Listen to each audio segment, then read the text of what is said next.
ধর্ষকদের পার্টি তৃণমূলের যা করার তাই করেছে। আরজি করের পরে এবার আবার কসবা খবরে মনোজিৎ মিশ্র বলে তৃণমূলের নেতা এবং তার সাঙ্গপাঙ্গ মিলে একজন ছাত্রীকে কলেজের মধ্যে রাত্রির বেলা গণধর্ষণ করেছে, গ্যাংরেপ করেছে। কি করছিল কলেজের মধ্যে রাত্রিবেলা?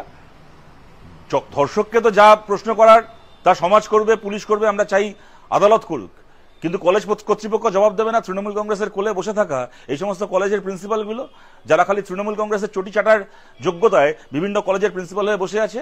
কলেজে কি হয় রাত্রিবেলা? রাত্রিবেলা কলেজ খোলা থাকে কেন? রাত্রিবেলা কলেজগুলো তৃণমূলের নেতাদের কোঠাবাড়ি হয়ে যায় কেন? ইউনিয়ন রুমের ভেতর বসে মদ খাওয়া, ড্রাগসের ব্যবসা করা, পর্নোগ্রাফি শুট করা চলে কেন? গোটা পশ্চিমবাংলার খালি একটা কসবা বলে নয়, গোটা বাংলার এক চেহারা। আরজি করার সময় আমরা দেখেছিলাম তৃণমূলের নেতা ছাত্রীকে, ফার্স্ট ইয়ারে ছাত্রীকে ডেকে পাঠাচ্ছে হোস্টেলের ঘরে নেচে আমাদের মনোরঞ্জন করতে হবে। এটা হচ্ছে তৃণমূলের ছাত্র নেতা। এর আগে রবীন্দ্র ভারতীতে দেখেছিলাম বাপ্পাদিত্য, টিএমসিপির নেতা, নিজের সংগঠনের একজন ছাত্রীকে সে মোলেস্ট করলো, শ্লীলতাহানি করলো।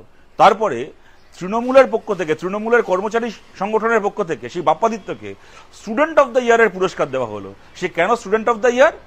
সে ইতিহাসে, ভূগোলে, অঙ্কে, বিজ্ঞানে ভালো না, সে মোলেস্টেশনে ভালো, ভালো মোলেস্ট করতে পারে, ভালো করে শ্লীলতাহানি করতে পারে।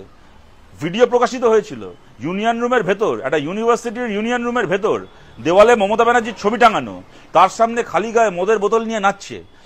এই যোগ্যতায় স্টুডেন্ট অফ দ্য ইয়ার, মাল খেয়ে মমতার ছবির সামনে নাচতে পারে খালি গায়ে, এই যোগ্যতা সে স্টুডেন্ট অফ দ্য ইয়ারের পুরস্কার পেল। একটার পর একটা কলেজে, ইউনিভার্সিটিতে গোটা 10 বছর ধরে, 12 বছর ধরে বাংলায় ভোট হয় না। বিনা ভোটে তৃণমূল কলেজগুলোকে, ইউনিভার্সিটিগুলোকে দখল করে রেখেছে। কোটি কোটি টাকা স্টুডেন্টস ইউনিয়নের নামে, কোটি কোটি টাকা বছর বছর পকেটে ভরছে। সোশ্যাল করার নাম করে, কলেজের ফেস্ট করার নাম করে কোটি কোটি টাকা তুলছে বাজার থেকে, বিভিন্ন বিজ্ঞাপনের মাধ্যমে বিভিন্ন লোকের কাছ থেকে তোলাবাজি করে সেই টাকাগুলো পকেটে ভরছে বিনা ভোটে বছরের পর বছর। এই কলেজগুলো চলার ফলে কি ধরনের ছাত্রনেতা এই কলেজগুলোতে আমদানি হচ্ছে আজকে গোটা সমাজ দেখছে।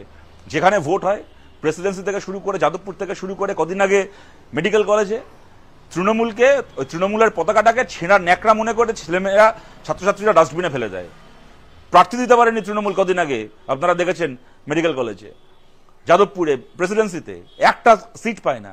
কিন্তু যখন বাকি কলেজ, বিশ্ববিদ্যালয়গুলো যেগুলো গায়ের জোরে কবজা করে বসে আছে, দেখতে পাচ্ছেন তার ইউনিয়ন রুমের চেহারা।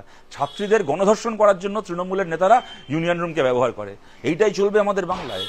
এই নোংরা একটা পার্টি, এই একটা নোংরা একটা রাজনৈতিক শক্তি, একটা অপশক্তি, তাদের হাতে এরকমভাবে আমাদের কলেজ ইউনিভার্সিটিগুলো বন্দী হয়ে থাকবে। আমরা এর আগে আমাদের বাংলা ছাত্র আন্দোলন আমরা গর্ব করে বলতাম।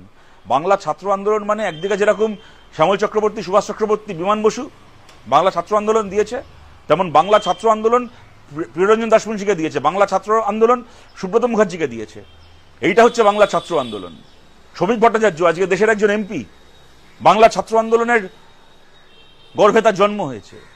একের পর এক নকশাল নেতা, আজিজুল হক থেকে শুরু করে, সৌরিন বসু থেকে শুরু করে, তাদের সাথে আমাদের কারো মত মিলতে পারে, না মিলতে পারে, কিন্তু নকশাল আন্দোলনের উজ্জ্বল নেতারা, তারা বাংলা ছাত্র আন্দোলনের সন্তান।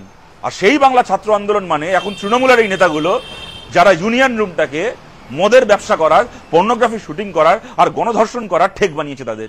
এই নোংরা একটা দলের, এই কতগুলো নোংরা লোকের হাতে কদিন আর বাংলা বন্দী থাকবে?